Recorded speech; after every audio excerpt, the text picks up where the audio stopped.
ওই দিন এক মুসলিম নেতা বলতেছে যে মুসলমানদের বর্তমান মেয়েদের যে নেকাবটা আসছে এটা নাকি মুসলমানদের পর্দা না, এটা নাকি ইয়াহুদি নারীরা পড়তো যখন অন্যায় কাজ করতো। তারা ইয়াহুদি নারীরা নাকি লজ্জায় মুখের উপরে নেকাব ঢেকে অন্যায় কাজ করতো, চুরি করতো, জানা করতো, ফাহিশা করতো, নিজের চেহারা যেন কেউ না দেখে। এই নেকাব নাকি এটা মুসলমানদের ড্রেস না, এটা নাকি ইয়াহুদিদের ড্রেস। নাউজুবিল্লাহ বলবেন না? আচ্ছা বলেন, এমন নেতা খাতা যেই দলেরই হোক না কেন, যেই মতেরই হোক না কেন, কোন মুসলমান হিসাবে কি এদেরকে কি নেতা বলা যায়? বলেন। যে ব্যক্তি বলে মহিলাদের নেকাব এটা ইহুদিদের, আর ইহুদিরা পড়তো শুধু অপরাধের সময়, নিজের মুখকে ঢাকার সময়, এটা মুসলমানদের নেকাব না।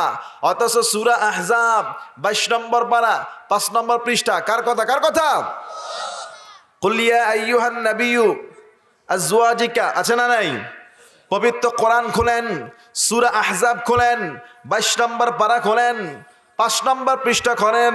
রব্বুল আলামিন তিনি কি বলেন এই নেকাব, এই পর্দা সম্পর্কে? আল্লাহ পাক রব্বুল আলামিন কোরআনুল কারীমের মধ্যে স্পষ্ট করে বলে দিয়েছেন, স্পষ্ট করে আল্লাহ পাক রব্বুল আলামিন বলে দিয়েছেন। কত চমৎকার করে আল্লাহ বলেছেন, ইয়া আইয়ুহান নাবিয়্যু কুল লিআজওয়াজিকা ওয়া বানাতিকা ওয়া নিসাইল মুমিনিন ইউদনিনা আলাইহিন্না মিন জালাবিবিহিন্না। পড়ুন আল্লাহু আকবার।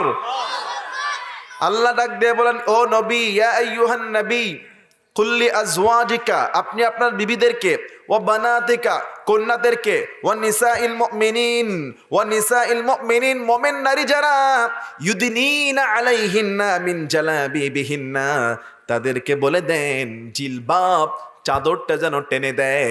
চাদর টেনে দিলে তাদেরকে চিনতে সুবিধা হবে এরা মুমিন নারী না তাকওয়াবান ফরহেজগার।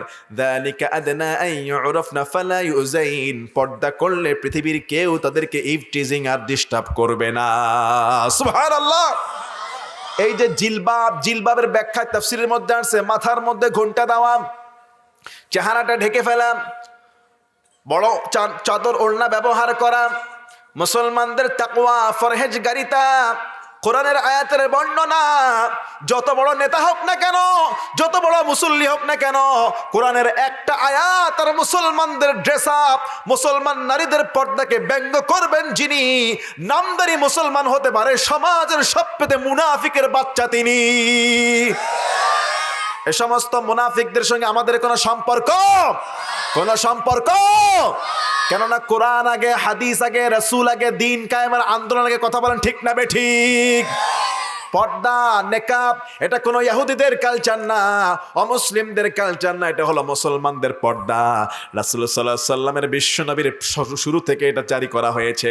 আল্লাহর হাবিব সাল্লাল্লাহু আলাইহি সাল্লাম যখন ইন্তেকাল করলেন, আবু বকর সিদ্দিক রাদিয়াল্লাহু আনহু বিশ্বনবীর ঘরে ঢুকলেন। মা আয়েশা সিদ্দিকা রাদিয়াল্লাহু আনহা ছাড়া একটা সমস্ত নবীদের বিবিরা মুখটাকে ঢেকে ফেলল আবু বকরকে দেখে। নবীজির সব বিবিরা মুখ ঢেকে ফেলেছে আবু বকরকে দেখে, শুধু একজন ঢাকেন নাই, মা আয়েশা সিদ্দিকা রাদিয়াল্লাহু আনহা। কেন ঢাকেন নাই? আবু বকর তো তার বাবা, তার সামনে, বাবার সামনে মেয়ের কোনো পর্দা। রাসূলের বিবিরা যেই পর্দা করেছে, চেহারা ডেকেছে। আজকে মুসলমানদের সন্তান 2 দিনের ক্ষমতার পকেটের পয়সার গরমে বলে এটা মুসলমানদের পর্দা না, এটা নাকি ইহুদি নারীদের অন্যের সময়ের পর্দা। নাউজুবিল্লাহ বলুন। আল্লাহ ওদেরকে হেদায়েত দান করুক, সঠিক বুঝ দান করুক। আল্লাহ এই সমস্ত নেতা খেতা থেকে এই জাতিকে হেফাজত করুক। আরো জোরে বলুন, আরো আস্তে বলুন। আমিন বলতে লজ্জা লাগে। আমিন বলুন, আমিন বলুন। কত মুনাফিকের বাচ্চা যে আছে, খালি কোরআনের আয়াত পড়লে বেরিয়ে যায়। কথা বলেন ঠিক কিনা? আল্লাহ দেখলেন সুলাইমান নবীর প্রেম, তার অন্তর্বর্তী কলিজাবতী আল্লাহর ভালোবাসা। কার ভালোবাসা?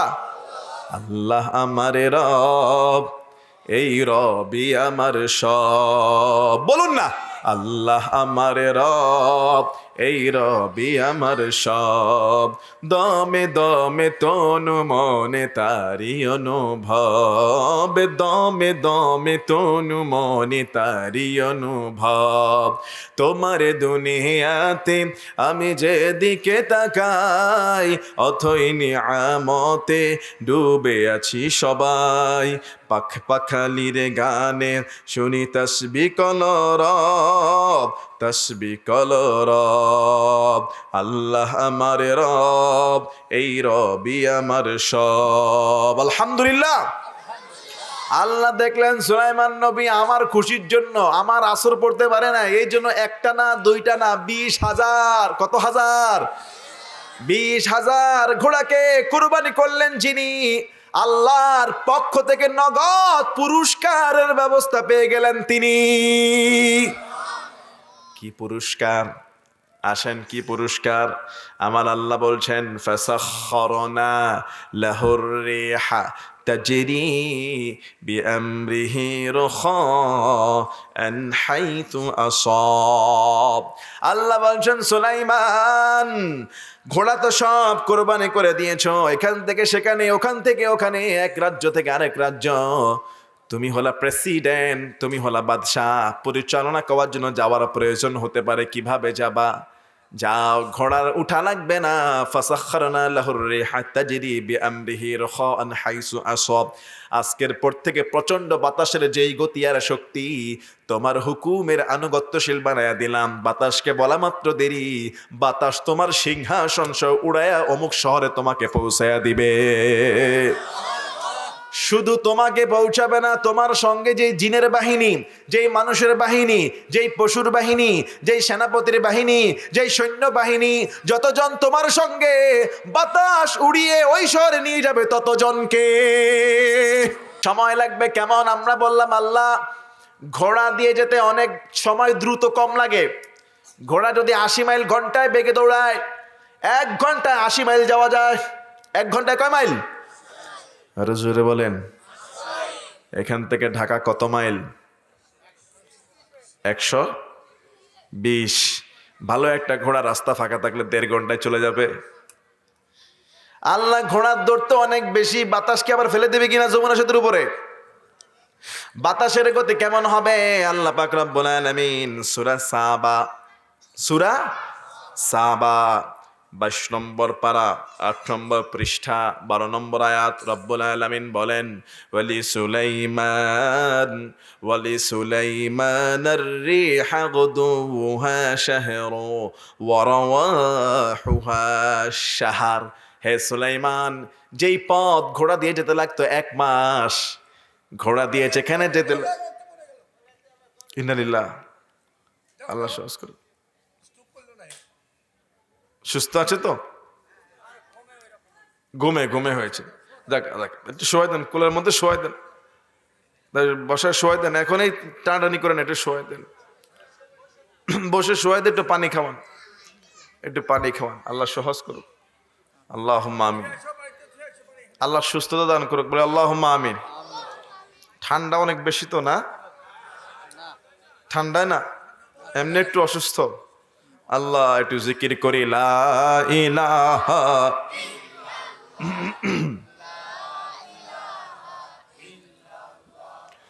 লা ইলাহা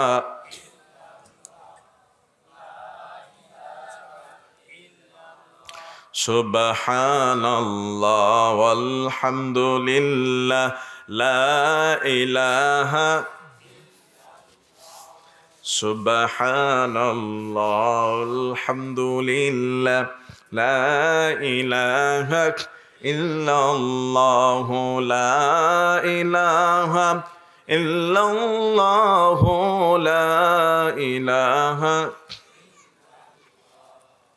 লা ইলাহা ইল্লাল্লাহ লা ইলাহা ইল্লাল্লাহ সুবহানাল্লাহ ওয়ালহামদুলিল্লাহ লা ইলাহা ইল্লাল্লাহ লা ইলাহা ইল্লাল্লাহ মুহাম্মাদুর রাসূলুল্লাহ। পড়ুন সাল্লাল্লাহু আলাইহি ওয়াসাল্লাম। বলতেছিলাম কোন সূরা? সূরা সাবা। কোন সূরা? সাবা, পারা নম্বর 22, পৃষ্ঠা নম্বর 8, যাতে আপনি পরে আবার পড়তে পারেন। কারণ কোরআনের তাফসীর, কোরআন দিয়ে কথা বলাই ভালো। কথা বলুন ঠিক কি না? কোরআনের আয়াত নাই, হাদিস নাই, ওই আলোচনায় আল্লাহর রুহানিয়তের নূর আর মজা আসবে না। কোরআন আর হাদিসের উপরে মানুষের মন গড়া কথা চলে না। কোরআন হাদিস যেখানে রহমত আছে সেখানে। সূরা সাবাতে আল্লাহ বলে দিলেন, সুলাইমান, ঘোড়াতে তোমার যেতে লাগতো 1 মাস। কয় মাস? 1 মাস। মনে করুন এখান থেকে সে সৌদি আরব উমরা যাবে, ঘোড়ায় করে লাগবে 1 মাস। কয় মাস? কারণ বাংলাদেশে এমন কোনো জায়গা নাই যে ঘোড়া দিয়ে যেতে 1 মাস লাগবে। একদিন দৌড়ালে চলে যাওয়া যাবে। এখান থেকে শেষ মাথা কোথায়? কক্সবাজার, ঠিক না? আবার পিছনে তাকালে কুড়িগ্রাম, লালমনিরহাট, তেতুলিয়া, রাইট, এক্স্যাক্টলি, পঞ্চগড়, তেতুলিয়া। সুন্দরবন থেকে বান্দরবান, টেকনাফ টু তেতুলিয়া, ঘোড়ায় যেতে লাগবে সর্বোচ্চ 8-9 ঘন্টা বা 10 ঘন্টা। কিন্তু 1 মাসের রাস্তা ধরেন এখান থেকে সৌদি আরব, 1 মাস। কিছু বিশ্রামের দরকার আছে না মাঝে মধ্যে? খালি দৌড়ালেই হবে? তো 1 মাসের রাস্তা। আল্লাহ বলতেছে, সুলাইমান যাও, আমি তোমার বাতাসটা তোমার জন্য এমন সিস্টেম করে দিলাম। ওই জামানার মধ্যে বিমান ছিল না, রকেট ছিল না, কিন্তু বাতাসের গতিকে আল্লাহ এমন সুপার পাওয়ার করে দিয়েছে। বর্তমান যে বিমান, হাই সুপারসনিক যে ফাইট জেটার, হেলিকপ্টার, এগুলিকে সবগুলোকে হার মানিয়ে রব্বুল আলামিন 1500 বছর আগের কোরআনের আয়াত আল্লাহ নাজিল করে দিলেন। ওয়ালি সুলাইমান আর রিহা গুদুহা শাহরু ওয়া রাওয়াহুহা শাহর। হে সুলাইমান, 1 মাসের রাস্তা তোমার এতদিন যেতে লাগতো যতটুকু, এখন থেকে বাতাস তোমাকে ওই সময়টুকু সামান্য সকালবেলায় তোমাকে পৌঁছে দেবে ওই সামান্য সময়টুকুর মধ্যে। বলেন সুবহানাল্লাহ। তুমি সকালবেলা শুধু যাবা, 1 মাসের রাস্তা পার হয়ে যাবে। আবার সন্ধ্যাবেলা যখন বাসায় ফিরবে 1 মাসের রাস্তা চলে আসবা। আল্লাহু আকবার। গতি কম না বেশি? কত বেশি? 1 মাসের রাস্তা এখন শুধু সকালবেলায় পার হয়ে যায়। সন্ধ্যাবেলা আবার নাস্তা খেয়ে রওনা দিলেই আসার আগে বাসায়। আল্লাহু আকবার। এই বাতাসকে তার হুকুমের গোলাম বানিয়ে দিয়েছেন কে? এমনি বলি নাই যে আল্লাহ 4 জনকে বাদশাহী তো দিয়েছেন, 4 বাদশার কথা শুনলে 4 রাত চলে যাবে। আজকে শুধু 1 বাদশার কথা কোরআন থেকে শোনেন। 4 জনের কথা কোরআনের মধ্যে আছে। মুসলিম 2 জনের কথাও আছে, অমুসলিম 2 জনের কথাও আছে। আল্লাহ বলছেন শুধু বাতাসকে গোলাম বানাইয়া দিলাম না, ওয়াশায়াতিনা কুল্লা বান্নাইন ওয়া গাওয়াস, সমস্ত জিন, সমস্ত শয়তান, সমস্ত দুনিয়ার শক্তিশালী যে জিনগুলো রয়েছে, জিন আর শয়তানগুলোকে বাচ্চা সুলাইমানের হুকুমের আনুগত্যের গোলাম বানায়া দিলাম। সুবহানাল্লাহ।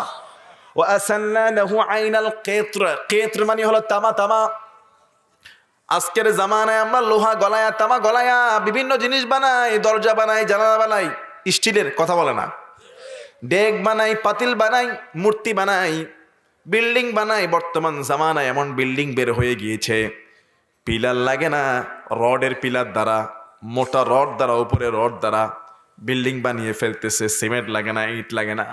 বাচ্চা সুলাইমানের জন্য রব্বুল আলামিন নদীর মতো তামা, গলিত তামা প্রেরণ করে দিয়েছে। ওয়ামিনাল জিন্নি মান ইয়ামালু বাইনা ইয়াদাইহি বিইذনি রাব্বি। আল্লাহর হুকুমে জিনগুলোকে, আল্লাহর হুকুমে বাচ্চা সুলাইমান জিনগুলোকে দিয়ে বড় বড় ডেক বানাতেন, প্রাসাদ বানাতেন। মুহূর্তের মধ্যে সাধারণ মানুষ যা না পারত, লোহা তামা দিয়ে জিনরা সুলাইমানের জন্য তা বানিয়ে ফেলতে পারত। সুবহানাল্লাহ। তার যে এক একটা ডেক ছিল, মনে মনে খাবার রান্না হতো, মনে মনে, মনে মনে খাবার রান্না হতো। বড় বড় ডেক, জিনদেরকে বলতে, বানা, রান্না কর, খাওয়া চালা, আমার সৈন্য সামন্ত পশু পাখি সবাইকে খাওয়াতে। আল্লাহু আকবার বলুন।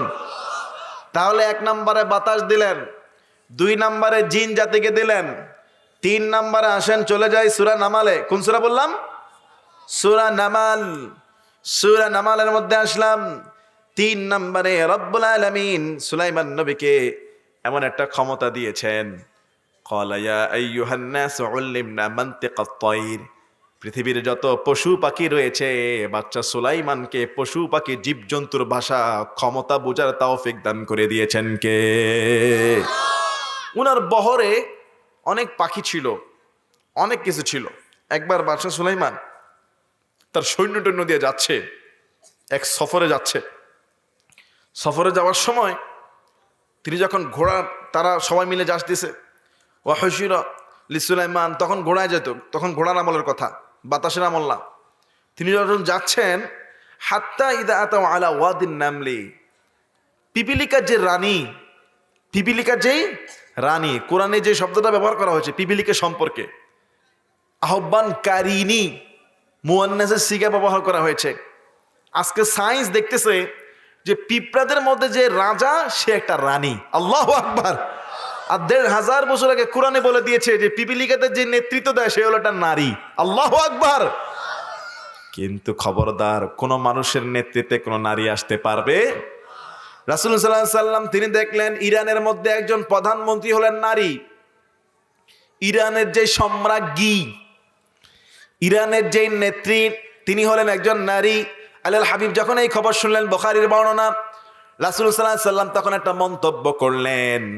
সিরাজগঞ্জের মানুষ মন্তব্যটা শুধু ওই জামানার জন্য না, কিয়ামত পর্যন্ত প্রযোজ্য।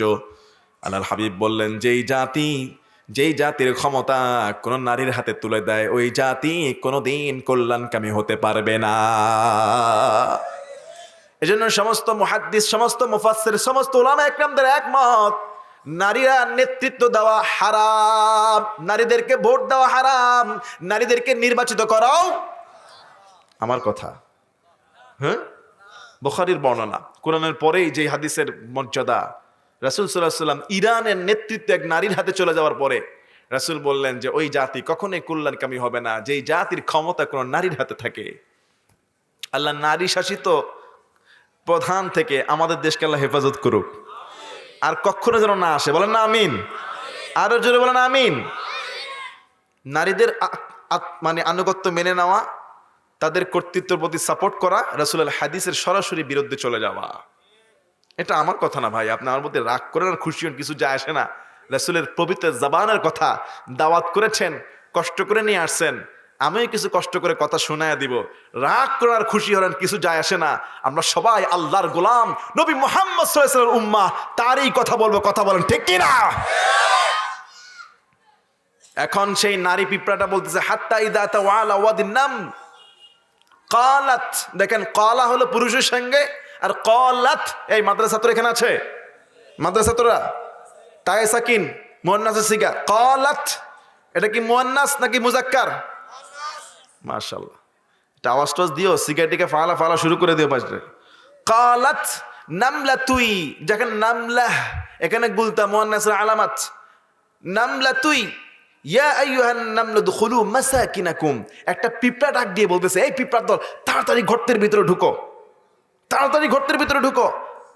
লা ইয়াহতিমান্নাকুম সুলাইমান, সুলাইমানের বাহিনী আসতেছে, টেরও পাবে না, ওরা নিজেরও টের পাবে না। ওয়া জুনুদুহু, সুলাইমানের বাহিনী, তার সৈন্যদলের বাহিনীর ঘোড়ার পায়ের তলে পড়ে পিষ্ট হয়ে ভত্তা হয়ে যাবা, তাড়াতাড়ি ঢুকো। ওয়া হুম লা ইয়াশউরুন, তোমাদেরকে পিষ্ট করে চলে যাবে, ওরা টেরও পাবে না। পিঁপড়ারা কনভারসেশন করতেছে, এক পিঁপড়া আরেক পিঁপড়াকে বলতেছে তাড়াতাড়ি গর্তের ভিতরে ঢুক, বাহিনী একটা আসতেছে। এখন সুলাইমান নবী বাহিনীর মধ্যে উনি আছে, উনি পিঁপড়ার আওয়াজটা শুধু শুনলেন না, আল্লাহ তাআলা তাকে শোনায়া দিলেন পিঁপড়া কি বলতেছে, এটা তিনি বুঝে গেলেন। আল্লাহু আকবার। ফাতাবাসসামা, মুচকি হেসে দিলেন সুলাইমান নবী, দাহিকান মিন কওলিহা, তিনি মুচকি হাসা শুরু করলেন আর বলেন, আল্লাহ তোমার এই নিয়ামতের শুকরিয়া, এত ক্ষুদ্র প্রাণী কিভাবে কত চমৎকার করে কথা বলে, এটা তুমি শোনার ব্যবস্থাই করো নাই, আমাকে বুঝার তৌফিক দিয়ে দিয়েছো। আল্লাহু আকবার। তার সুলাইমান নবীর বহরে থাকতো একটা পাখি, স্পেশাল পাখি, নাম তার হুদহুদ। কি নাম বলেন না, কি নাম? আরে হুদহুদ পাখির নাম আপনারা না বললে কি হবে? আল্লাহ কোরআনে বলে দিয়েছে। এই সিরাজগঞ্জে কি হুদহুদ পাখি আছে? আছে আছে কাকারা, মুরব্বী বাবারা কথা বলেন না। আছে আছে, এই আছে বলে কোন পাখি এটা? আমি তো থাকতে পারে, মুরব্বীরা দেখতে পারে। গুগু গুগু, হ্যাঁ, ও গুগুকে হুদহুদ বলেন না? আসলে আমি জানি না হুদহুদ বাংলাদেশে আছে কিনা, আমি দেখি নাই এখনো পর্যন্ত। হুদহুদ পাখিটার এমন একটা গুণ ছিল, বাচ্চা সুলাইমানের সঙ্গে ঘুরতো, এখানে সেখানে যেত যখন, তো বিশাল বহর বাহিনী, ওযুর জন্য, গোসলের জন্য তৃষ্ণা লাগলে পানির দরকার আছে না নাই? যারা মিডল ইস্টে গিয়েছেন, সৌদি আরব, কুয়েত, কাতার, মিশর, সিরিয়া, আবুধাবি, বাহরাইন, জর্ডান, যারা গিয়েছেন, ওমান, দেখবেন ওটা হলো মরুভূমির দেশ। সবুজ শ্যামল বাংলাদেশের মতো এত নদী নালা, খাল বিল আর নলকূপের অবস্থান পাওয়া যায়। বলা হয় যে সৌদি আরবে, মিডল ইস্টে আপনার তেলের থেকে পানির দাম বেশি।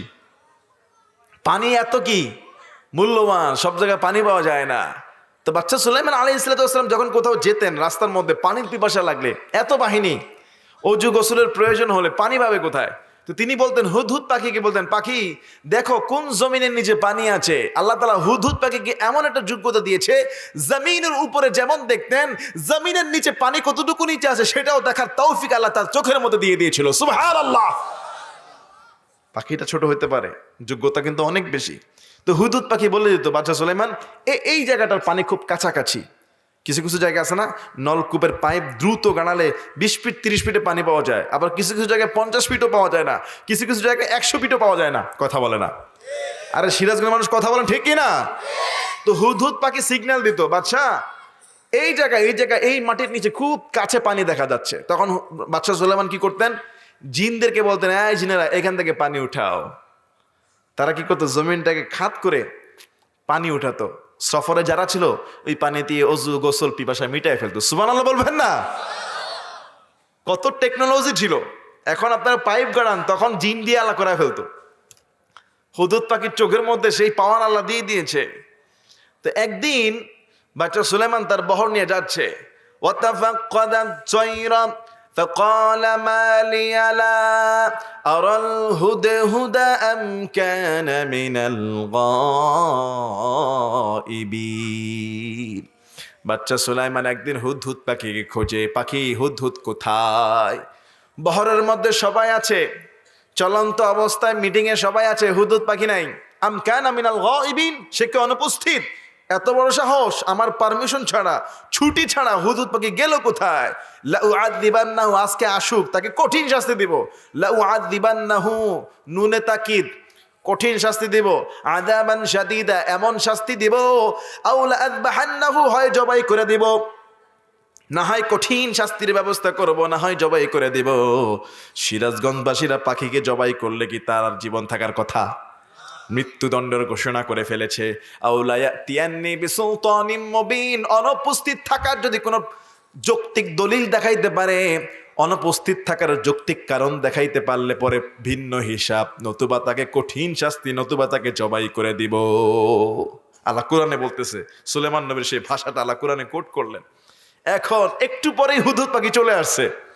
আসার পরে অন্যরা সবাইরা বলে যে আজকে তোর খবর আছে, আজকে তোর খবর আছে, বাচ্চা তোমাকে খুঁজেছে, তোমাকে বাচ্চা বলেছে জবাই করে দেবে, কোথায় ছিল অনুমতি ছাড়া?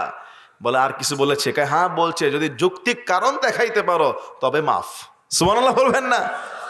এখন হুদহুদ পাখি ডরে ডরে ডরে ভয়ে বাচ্চা সুলাইমানের সামনে, ফামাকাসা গায়রা বাঈদিন ফাকালা আহাত্তু বিমা লাম তুহিতু বিহি ওয়াজিতুকা মিন সাবাইন বিনাবাইন ইয়াকিন। সুলাইমান নবী, আমার আগে কিছু বলার সুযোগ দেন, আগেই মেরে ফেলেন না, আগে রেগে আমাকে জবাই করে দিয়েন না। শোনেন শোনেন, আপনি বাদশা, দুনিয়ার বাদশা, আল্লাহ দিয়েছে এই দুনিয়াতে আপনার জন্য ভেরি ইম্পর্টেন্ট একটা গুড নিউজ নিয়ে আসছি, একটা চমৎকার সংবাদ নিয়ে এসেছি, যেই সংবাদটা আমি জানি আপনি জানেন না, জানা খুব দরকার। আল্লাহু আকবার, জানা খুব দরকার। এখন বাচ্চা সুলাইমান বলেন, কি সংবাদ, কোথায় থেকে নিয়ে আসছো? ওয়াজিতুকা মিন সাবাইন বিনাবাইন ইয়াকিন, সাবা অঞ্চল থেকে আনছি, যেটা আপনার এখান থেকে 3000 কিলোমিটার দূরে। সুবহানাল্লাহ বলেন।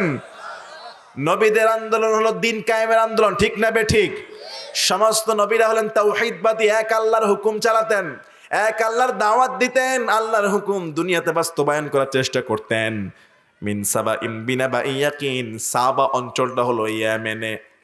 ইয়েমেন থেকে হুদহুদ পাখি একটা খবর নিয়ে আসলেন। কি খবর? সুলাইমান নবীর তর সইছে না। হুদহুদ পাখি, তাড়াতাড়ি বলো কি এমন গুরুত্বপূর্ণ খবর যেটা আমি জানি না, তুমি জানো, জানার খুব দরকার।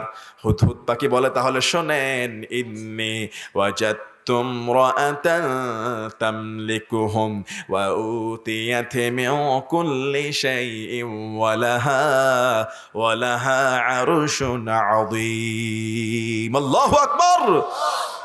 আমি দেখলাম সাবা অঞ্চলের একজন রানী, সাবা অঞ্চলের এমন একজন রানীকে দেখলাম, যেই রানীর রয়েছে তামলিকুহুম, বিশাল রাজত্ব, বিশাল ক্ষমতা, ওয়া উতিয়াত মিন কুল্লি শাইইন ওয়া লাহা আরশুন আযীম, তার আছে বিশাল সিংহাসন। ওই রানীর বিশাল সিংহাসন, সিংহাসনটার সাইজ হলো তাফসীরের বর্ণনায় ৮০ হাত লম্বা, ৪০ হাত প্রস্থ। কত হাত? আমার তো মনে হয় এই প্যান্ডেলটা ৮০ হাত হবে না। হবে হুজুর? লম্বায় কিন্তু প্যান্ডেলটা ৮০ হাত হবে